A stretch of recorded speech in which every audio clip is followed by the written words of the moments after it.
BNP আর জামাত যদি একসাথে থাকে তাহলে আওয়ামী লীগের কোনো চান্স নেই, জিন্দেগিতে সে ক্ষমতা আসতে পারবে না।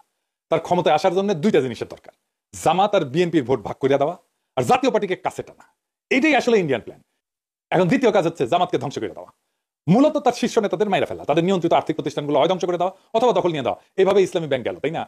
আর বিএনপির মধ্যে খুবই হার্ড কোর যারা ন্যাশনালিস্ট, এদেরকেও মেরে ফেলা, যেন তারা কখনোই জামাত আর বিএনপির মধ্যে ঐক্য নিয়ে দলের মধ্যে ওকালতি করতে না পারে। মানবতা বিরোধী অপরাধের মামলায় আন্তর্জাতিক অপরাধ ট্রাইব্যুনালের দেওয়া মৃত্যুদণ্ডের আদেশ থেকে খালাস পাইছেন জামাত ইসলামের সাবেক নেতা এটিএম আজহারুল ইসলাম। আলহামদুলিল্লাহ, ট্রাইব্যুনাল গঠনের পর মানবতা বিরোধী অপরাধের কোন মামলায় এই প্রথম কেউ পুনর্বিবেচনার আবেদনের প্রেক্ষিতে আপিলে খালাস পাইলেন। এইটা একটা ঐতিহাসিক রায়।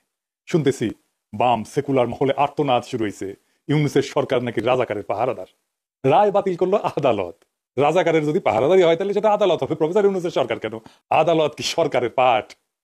প্রফেসর ইউনূসের সরকার তো রায় বইলা দেয় না। এখন রায় বাতিল করিয়া বর্তমান আপিল বিভাগ খুব গুরুত্বপূর্ণ কয়েকটা কথা বলছে আন্তর্জাতিক অপরাধ ট্রাইব্যুনালে অতীতের বিচারে আন্তর্জাতিক আইনের মানদণ্ড অনুসরণ করা হয়নি।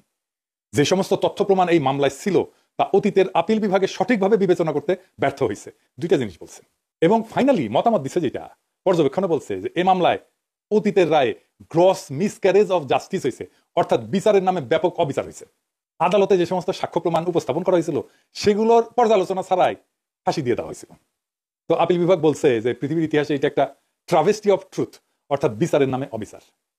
আমি অবিচার নিয়ে আমার ইউটিউবিং এর শুরুতে এই ভিডিওটা করেছিলাম, দেখতে পারেন। এইটা শুধু সাক্ষ্য প্রমাণের বিষয় না, অবিচারটা কোন জায়গায় সেটা নিয়ে বিস্তারিত আলাপ করতেছি। কিন্তু আপনাদের জানানোর জন্য বলি যে এমন সাক্ষ্য আনা হয়েছিল এই মামলায়, আজহার ভাইয়ের মামলায়, যে সাক্ষীরা আদালতে এসে বলছেন যে কেউ 3 কিলোমিটার দূর থেকে আজহার ভাইকে দেখছেন, কেউ দেখছেন 6 কিলোমিটার দূর থেকে। একজন সাক্ষীকে জিজ্ঞেস করা হয়েছিল যে আপনার সন্তানের নাম কি? ছেলেমেয়ের নাম বলতে পারে না, স্ত্রীর নাম বলতে পারে না, কিন্তু এটিএম আজহারুল ইসলামের নামটি কি বলতে পারে। কি চমৎকার! এই যে কথিত যুদ্ধাপরাধের বিচার, এর নামে কেন সেটা একটা ঐতিহাসিক অবিচার ছিল, আসেন সেটা এখন বুঝে দেখি। এই যুদ্ধাপরাধের বিচারের প্রস্তুতি শুরু হয়েছিল শেখ হাসিনা সরকারের আমলে 2009 সালে ক্ষমতা আসার পর।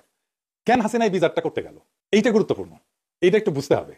2001 সালের 8ম জাতীয় সংসদ নির্বাচন ছিল বাংলাদেশের রাজনীতির নির্ধারক।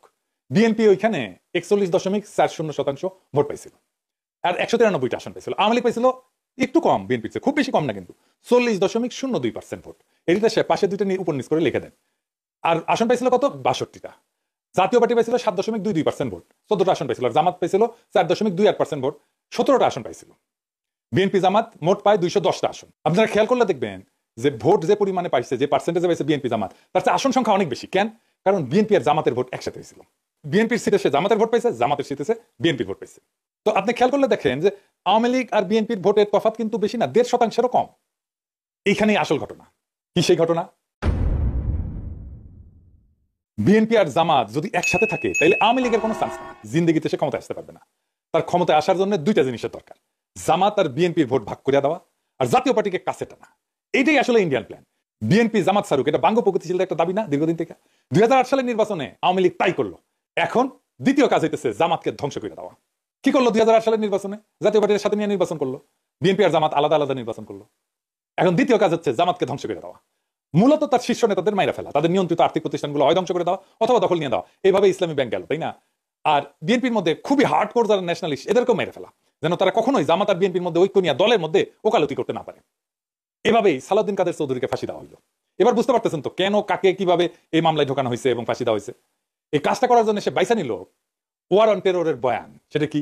বুশ আর ব্লেয়ার মিলে তখন সন্ত্রাসের বিরুদ্ধে অনন্ত যুদ্ধ করতেছে, মানে ইসলামকে পাইতেছে সারা দুনিয়ায়। হাসিনা যায় বললো এই যে জামাত, এই হচ্ছে সেই ইসলামী জঙ্গি যারা 1971 সাল থেকে এই অঞ্চলে সন্ত্রাসবাদ চালায় যাইতেছে। ইনু এটা ভুলভাল ইন্দিতে সাক্ষাৎকার দিছিল। আপনারা সেটা শুনলে বুঝতে পারবেন কোন ন্যারেটিভ হাসিনা ইনু এরা তৈরি করছিল জামাতের বিরুদ্ধে। শুনেন। 71 सन का मुक्ति युद्ध में पाकिस्तान हमका विरुद्ध था एवं पाकिस्तान में हमका साथ लड़ाई किया था। उस टाइम से जमात इस्लामी एक आतंकवादी संगठन था जो मानुष को, आदमी को मार दिया, नारी को मार दिया। वो संगठन पाकिस्तान बैक करता है एवं वो संगठन का जो आदमी मारा था उसका लिए विचार कर रहा है, फांसी भी हो गया। ये संगठन के साथ पाकिस्तानी का एवं पाकिस्तानी गोयंदा संस्था ISI का गंभीर ताल्लुक है। ये रिसेंटली ये पाकिस्तानी कूटनीतिक जो है डिप्लोमेट जो है वो बांग्लादेश में धरा धरा धरा पड़ा बांग्लादेशी ऑर्गेनाइजेशन आतंकवादी संगठन के साथ वो लोग ताल्लुक रखता था, इसलिए बांग्लादेश से उसको निकाल दिया गया है। सो हम लोग सोचता है कि पाकिस्तानी इंटेलिजेंस नेटवर्क ISI का एक हाथ रहता है। এটা অস্বীকার করার উপায় নাই যে জামাত অখণ্ড পাকিস্তানের পক্ষে দাঁড়াইছিল। শুধু দাঁড়াইলে অসুবিধা ছিল না, চাইনিজ বামেরাও অখণ্ড পাকিস্তানের পক্ষে দাঁড়াইছিল। কিন্তু জামাত দুইটা গুরুতর রাজনৈতিক ভুল করে, পলিটিক্যাল মিস্টেক। এক, 1971 25 মার্চ গণহত্যার প্রতিবাদ করে নাই। গণহত্যা একটা জাতির জীবনে একটা অতি গুরুত্বপূর্ণ এবং বেদনাবহ অধ্যায়, এখানে আপনাকে মজলুমের পক্ষ নিতেই হবে। 2 নাম্বার রাজনৈতিক অপরাধ হইতেছে সেই সময় প্রাদেশিক সরকারে জামাত যোগ দেয়, 3 জন মন্ত্রী ছিল জামাতের। আমার একটা ভিডিও আপনারা মাঝে মাঝে দেখেন না, শাহবাগের সময় বলে দেখায়, হ্যাঁ শাহবাগীরাও দেখায়, বিএনপিও দেখায়, সবাই দেখায় এটা এখন। তো ওইখানে আমি একই কথা বলেছিলাম, শাহবাগের টাইমে আমি এই বক্তব্যটাই দিয়েছিলাম। শুনেন, একটা জিনিস বুঝতে হবে, Jamaat was not a major collaborator, Jamaat was part of east Pakistan provincial government. তারা 4টা মন্ত্রী ছিল, commerce, revenue, industry and education. 4টা মন্ত্রী নিয়ে ইস্ট পাকিস্তান প্রভিন্সিয়াল গভর্নমেন্ট যারা গণহত্যা চালিয়েছে, যারা সেই আর্মিকে, পাকিস্তান বর্বর আর্মিকে নেতৃত্ব দিয়েছে, সেই সরকারের পার্ট ছিল জামাত ইসলাম। সো সেই গণহত্যার, মুক্তিযুদ্ধের সময়ের গণহত্যার সমস্ত অপরাধের নৈতিক এবং বাহ্যিক ব্যবহারিক দায়িত্ব এই সংগঠনটাকে নিতেই হবে। তো এখন ধরেন হাসিনা পড়লো না 5ই আগস্ট, সে তার সরকারে তারপরে নিল আনু মোহাম্মদকে নিল, জুনায়েদ সাকিকে নিল, সিপিবিকে নিল, তো এরা কি তাইলে সেই গণহত্যার দায় নিল না? তো দুইটা মিস্টেক। তো জামাতকে এই প্রশ্নের ফয়সালা করতে হবে বাংলাদেশের রাজনীতিতে, এটা আমি জামাতকে সবসময় পরামর্শ দিই। আমি ওই সময় ওই বয়সে মিস্টেকটা খুব সঠিকভাবে ধরতে পারছিলাম। কিন্তু জামাতের অখণ্ড পাকিস্তানের পক্ষে থাকার দৃষ্টিভঙ্গিটা রাজনৈতিক, মানে এই সিদ্ধান্ত রাজনৈতিক ভাবে নেওয়া। কিন্তু কোন সিদ্ধান্তের ন্যায় অন্যায় বা দায় দায়িত্বের বিচার যদি আদালতে তোলা হয়, সেখানে আদালত সেই রাজনীতির ভালো মন্দের দিক বিচার করতে পারে না, করেও না। আদালতের এটা কাজ না, কারণ কোন রাজনীতি ভালো নাকি মন্দ সেটার বিচার আদালতের এখতিয়ারের বাইরের বিষয়। ধরেন আওয়ামী লীগ ভালো নাকি বিএনপি ভালো, এই বিচারের ক্ষমতা কি এখতিয়ার আছে আদালতের? কোন দল হিসেবে আপনি তখনই তার বিচার করতে পারেন যদি সে ফৌজদারি অপরাধ করে। ধরেন হাসিনা খুন করছে, গুম করছে, ক্রস ফায়ার করছে, আয়নাঘর বানাইছে, এগুলো সবই ফৌজদারি অপরাধ। ভোটাধিকার হরণ করছে, এটাও রাষ্ট্রের জনগণের বিরুদ্ধে অপরাধ। তাইলে 71-এর অপরাধের জন্য কি আমাদের বিচারের সুযোগ কি নাই? অবশ্যই আছে এবং ছিল, কিন্তু কি সেটা? একটা জিনিস খেয়াল করেন যে 71 সালে জামাত যে রাজনৈতিক ভূমিকা নিয়েছিল, এটা ছিল জামাতের রাজনৈতিক সিদ্ধান্ত এবং সেই অনুযায়ী সে কাজ করছে। কিন্তু সেই কাজ করতে গিয়া যদি সে ফৌজদারি অপরাধ ঘটায় ফেলে, আদালত অবশ্যই সেই অপরাধগুলোর বিচার করতে পারে এবং করবে। এই জন্যই আইনি পরিভাষা অনুযায়ী আদালতের এখতিয়ার আছে শুধুমাত্র আইনি অপরাধের বিচার করার। মাথায় রাখেন, আইনি অপরাধ, আইন বলে যেটা অপরাধ, সবকিছু অপরাধ না, আইন বলে। অর্থাৎ আদালত কেবল লিগাল পার্ট বা আইনি দিকগুলোর বিচার করবে। ধরেন 71 সালে ইয়াহিয়া সরকারকে জামাতের সমর্থন দেওয়া কিংবা সেই সরকারে অংশগ্রহণ করা, এগুলো সবই রাজনৈতিক সিদ্ধান্ত। এটা কখনো বেআইনি অথবা আইনের চোখে অপরাধ না, কিন্তু রাজনৈতিক চোখে এটা অপরাধ, এটা ভুল। ফলে এটা কঠোরভাবে নিন্দনীয় এবং সে কারণে এটা অগ্রহণযোগ্য। কিন্তু খেয়াল করলে দেখবেন, এই যে রাজনৈতিক ভুলের নিন্দা, এটা কে করে, কে রায় দেয়? জনগণ দেয়, আদালতের রায় না। এই রায় দেওয়ার মালিক একমাত্র জনগণ। তার মানে যুদ্ধাপরাধের বিচার কিন্তু কারো পলিটিক্যাল অ্যাক্টের বিচার না। পলিটিক্যাল অ্যাক্ট করতে গিয়া তার সাথে সাথে যদি কোনো ফৌজদারি অপরাধ ঘটায় বসে, সেই সবের আইনি দিক বিচার করে দেখাটাই কেবল বিচারকদের কাজ এবং এখতিয়ারের বিষয়। হ্যাঁ, এটা আমরা আলাপ করছি যে 71 সালে মুক্তিযুদ্ধে জামাতের যে পলিটিক্যাল অ্যাক্ট, এই দিক দিয়ে বিচার করতে গেলে জামাত অন্যায় করছে এবং জনগণ সেটা মনে করে। কিন্তু এই কথিত যুদ্ধাপরাধের বিচারে সরকার সবসময় একটা বিশেষ সুবিধাজনক অবস্থায় ছিল। কি সেই সুবিধা? সেই সুবিধাটা হইলো এই বিচারের রায়ের আগে পাবলিক মনে করে যে জামাত অপরাধী, যদিও পাবলিকের এই মনোভাব এবং তার সিদ্ধান্ত এইগুলো কোনো আইনি দিক বিবেচনা করে নেওয়া রায় না, কিন্তু এগুলো মূলত পাবলিকের সেন্টিমেন্ট, রাজনৈতিক বিবেচনা। আর এই সুবিধা কাজে লাগাইয়া পাবলিকের রাজনৈতিক অবস্থানের উপরে ভর কইরা সরকার বা আদালত বড় অকাম করে ফেলছে। এটা বেআইনি এবং অবৈধ হওয়া সত্ত্বেও এইখানে এই যুদ্ধাপরাধ আদালতের দায়। যুদ্ধাপরাধের বিচারের নামে শেখ হাসিনার কথিত সেই আদালত এই অন্যায় কাজটা করছে মৌলিকভাবে 3 জায়গায়। 1 নাম্বার, একটা অপরাধ যখন সংগঠিত হইতেছে, আপনার তখন জানা থাকা লাগবে যে এইটা অপরাধ। ধরেন বাংলাদেশের আইন হইলো যে জাউরার সিল বলে ভিডিওতে সিল দেওয়া যাবে না, ফেয়ার এনাফ। তো আমি আর কাউরে ভিডিওতে সিল দেবো না, এটা যখন আইন হচ্ছে তারপর থেকে। কিন্তু আজ থেকে 10 বছর পরে আইন বানায় আমার আইসা যদি ধরে বলে, ওই তুমি 10 বছর আগে জাউরার সিল দিছিল না তোমার ভিডিও, তো তোমার ফাঁসি হবে, এটা বললে তো হবে না। এটা বললে হবে যুদ্ধাপরাধ বিচারের ট্রাইব্যুনালের আইন সব বানানো হয়েছে হাসিনার আমলে, বানায় বলা হইতেছে তুমি ওই 1971 সালে এই অপরাধ করছিলা, কারণ এটা এখন অপরাধ। তো হাসিনার আমলে আইন বানায় 40 বছর আগের একটা ঘটনা বিচার করা হচ্ছে, এটা করা যায় না। 2 নাম্বার, সাক্ষ্য আইন বদলায় দেওয়া। এখানে আইন কইরা না হয়েছিল যে যুদ্ধাপরাধ বিচারের ক্ষেত্রে প্রচলিত সাক্ষ্য আইন প্রযোজ্য না, মানে কোনটাকে আমি সাক্ষ্য হিসেবে বিবেচনা করবো, সেটা একটা সাক্ষ্য আইন আছে। তার মানে বিচারক যদি মনে করে যে লোক মুখে শোনা কথা সাক্ষ্য হইতে পারে, তাহলে শোনা কথাকে সাক্ষ্য বলে গ্রহণ করা হবে। ফলে এটা আদতে কোনো বিচারই হয় নাই, হইতেই পারে না। পরিষ্কার ভাবে একটা প্রেজুডিস, মানে ধরেন পত্রিকায় প্রকাশিত সংবাদকে সাক্ষ্য হিসেবে ধরা হয়েছে। যদি তাই হয় তাহলে তো আমারও ফাঁসি দেওয়া যাবে, তাজ হাসমিনও ফাঁসি দেওয়া যাবে। কারণ আমার নামে তো তাজ হাসমিন নামে তো ভয়ঙ্কর সাইবার সন্ত্রাসী বলে নিউজ ছাপাইছিল, তাই না, অনেক পত্রিকা। এখনো সালাউদ্দিন শোয়েব চৌধুরী বালসাল পত্রিকা আর্টিকেল লেখে তারা আমাদের ইসলামী জঙ্গি বলে, তাহলে বুঝেন কি ভয়ানক অবস্থা করে রাখছে। তার মানে যেটা সাক্ষ্য হিসেবে আদালতে বিবেচিত হয় না, সেটাকেও সাক্ষ্য বানাইছে। আপনার নামে একটা পত্রিকা নিউজ ছাপে দিবে, তারপর ওইটা দিয়ে আপনারে ফাঁসি দিয়ে দিবে। 3 নাম্বার, আদালতের বিচারের ক্ষেত্রে সুনির্দিষ্ট ধারার ঠিক কোন ধরনের কাজ করলে কোনটা অপরাধ গণ্য করা হবে, সে অপরাধে কি শাস্তি হবে, এই বর্ণনাগুলো তালিকা হিসেবে ধারাবাহিকভাবে কোড হিসেবে সাজানো থাকে, এটাকে বলে পেনাল কোড।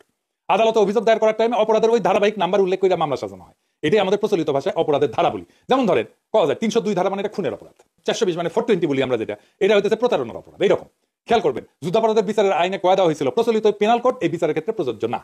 এবার হাত পা বাইন্দা গোলপোস্ট যদি ইচ্ছামাফিক সরাই দেওয়া হয়, তাহলে এটা কি আর বিচার বলা যায়? বিচার বলে কিছু অবশিষ্ট থাকে? তার মানে এখানে পুরাটাই বিচারকের খেয়াল খুশি মর্জির উপরে ছেড়ে দিয়া কথিত বিচারটা করা হয়েছে। ঠিক কোনটার কারণে এটা অপরাধ হিসেবে গণ্য হয়েছে এটা থেকে শুরু কইরা চার্জ গঠন, এমনকি ওই অপরাধের কারণে কি শাস্তি দেওয়া হবে সেটাও মর্জির মতো। ফলে বিচারক মর্জি মাফিক বেকসুর খালাস থেকে শুরু করে মৃত্যুদণ্ড পর্যন্ত সব ধরনের শাস্তি দিতে পারছে। চার্জ গঠন, বিচার এবং রায় সবকিছু ক্ষমতায় বিচারকের হাতের মুঠায় ছিল। এটা কোনো বিচার না, এই জন্য এটাকে জুডিশিয়াল কিলিং বলা হয়েছে। এইসব তুগলকি কারবার আমরা সেই 2010 সাল থেকে দেখে আসতেছি। তাই আমার মনে শুধু একটাই প্রশ্ন জাগে, বিচারের নামে এইসব বুঝলো কি? এইটা একজন আইনের প্রাথমিক ছাত্রের কাছে তো ধরা পড়ার কথা। বিচার প্রক্রিয়ায় যে ফাঁকগুলা এটা সাধারণ চোখে দেখা যায়, অথচ যুদ্ধাপরাধের বিচারের নামে এই ঐতিহাসিক অফিসারের বাটপাড়িগুলো বামপন্থীদের নজরে রয়ে গেছে। এখনো তারা হা হুতাশ করে। এমনকি যারা আইনের লোক তাদেরও বামপন্থীদের কি দায় নাই তাদের নেতাকর্মীদের আইনের প্রাথমিক ধারণা দেওয়ার? আজাদ সাহেব খালাস পাওয়ায় বামদের আজারিতে একটাই ব্যাখ্যা, সেটা হইতেছে ওনারা বাঙ্গ প্রগতিশীল এবং বুঝতেই পারতেছেন সেই কারণে ওনারা ধর্মবিদ্বেষী। কাজেই জামাত মারার নামে ধর্ম উচ্ছেদের এই মহান আয়োজনে এই সময় তো তিনি ঘরে বসে থাকতে পারেন না। প্রগতিশীলতার নামে ইসলাম কুপানোর নামে সমাজের এই কথিত প্রগতিতে সামিল না হইয়া উনি কেমনে থাকবেন? কে জানে, বামেরা হয়তো সুখ অনুভব করছিল এইটা ভাইবা যে শাহবাগের এই উত্থান এটা নিশ্চয়ই বাংলাদেশের এক রয়ার এনেছা, এক নবজাগরণ হোক না সেটা চরম অবিচারের রাস্তায়। তবুও আমেরিকা এবং শেখ হাসিনা কোলে বৈশা ইসলাম কুপানির এই মহোৎসব এটাতে সামিল না হওয়ার নস্টালজিয়ায় তারা ছাড়তে পারতেছে না। ওরা যেভাবে মনে করে 1971 ইসলামকে পরাজিত করা হয়েছিল, ঠিক একইভাবে মনে করে শাহবাগে তাদের ইসলাম কুপানির যুদ্ধের বিজয় হয়েছিল। তাই আজার ভাইয়ের মুক্তি একটা ল্যান্ডমার্ক, বাংলাদেশের জন্য একটা ঐতিহাসিক ঘটনা। যদি অনেককে আমরা হারাইছি, হাসিনা পতনের মাত্র কিছুদিন আগে আমরা মাওলানা সাইদিকে হারাইছি। আর অনেকে আছেন যেমন মাওলানা আবুল কালাম আজাদ, ওনার মামলাটা নিষ্পত্তি দরকার। এই সাথে 1975 আগস্ট বিপ্লবী যারা আছেন ওনাদের মধ্যে যারা বেঁচে আছেন তাদের মামলাগুলো ফয়সালা করে ওনাদের সসম্মানে দেশে ফিরে আনা হোক। আজার ভাইয়ের খালাস শুধু একজন মানুষের মুক্তি না, এটা বাংলাদেশের বিচার ব্যবস্থার উপর চাপায় দেওয়ার রাজনৈতিক প্রতিহিংসার মুখোশ খুইলা ফেলার প্রথম ধাপ। এরাই দেখাই দিল যে সত্যকে দমায় রাখা যায় কিন্তু মুছে ফেলা যায় না। যুদ্ধাপরাধের নামে যে ট্রাইব্যুনাল বানানো হয়েছিল তা আদতে ছিল একটা রাজনৈতিক হত্যার যন্ত্র, যেখানে আইন ছিল সাজানো, সাক্ষ্য ছিল বানানো, আর বিচারকের মর্জি ছিল শাস্তির একমাত্র মানদণ্ড। আজকের এই ঐতিহাসিক রায় প্রমাণ করলো রাজনীতি দিয়া আইন চাপায় দেওয়া যায় না। এবং যখন এমন অন্যায় এক যুগ ধরে চলতে থাকে তখন একদিন না একদিন ইতিহাস পেছন ফিরে তাকায়। আজ সেই ইতিহাসের মুহূর্ত। যারা একদিন ন্যায় বিচারের নামে হাততালি দিছে তাদের এখন বুকে হাত দিয়ে ভাবা উচিত, আপনি কি সত্যি ন্যায় চাইছিলেন, বিচার চাইছিলেন, নাকি শুধু প্রতিপক্ষের ধ্বংস চাইছিলেন? আজার ভাইয়ের মুক্তি এটা শুধু জামাতের জয় না, এটা বিচার ব্যবস্থার একটা ক্ষণিকের পুনর্জাগরণ। আজার ভাইয়ের মুক্তি হলো একটা রাষ্ট্রের আত্মসমালোচনার শুরু। এখন সময় আসছে অন্যায়ভাবে যারা ফাঁসিতে ঝুলছেন এবং এখনো যারা পালায় বেড়াচ্ছেন তাদের মামলাগুলোকে সবগুলোকে আবার পুনর্বিবেচনা করার। এই বিচার প্রক্রিয়ার ধ্বংসস্তূপের মধ্যে থেকে আমাদের নতুন করে নির্মাণ করতে হবে একটা সত্যভিত্তিক, ন্যায়ভিত্তিক এবং রাজনৈতিক প্রতিহিংসা মুক্ত বাংলাদেশ। সেই বাংলাদেশে কেউ আর কেবল রাজনৈতিক মতাদর্শের কারণে ফাঁসির দড়িতে ঝুলবে না। সেই বাংলাদেশে বিচার হবে অপরাধের, মতাদর্শের না। সেই বাংলাদেশে বাম কিংবা ডান কেউ আর ধর্মের নামে, জাতীয়তাবাদের নামে বা মুক্তিযুদ্ধের নামে বিচারের ছদ্মবেশে হত্যা করবে না। আজার ভাইয়ের মুক্তি এক নতুন যাত্রার সংকেত। এই যাত্রা শুধুমাত্র একজন মানুষের না, এটা একটা জাতির আত্মসমালোচনার পথ চলা। এখন সময় সাহস করে সেই পথে পুরা জাতিকে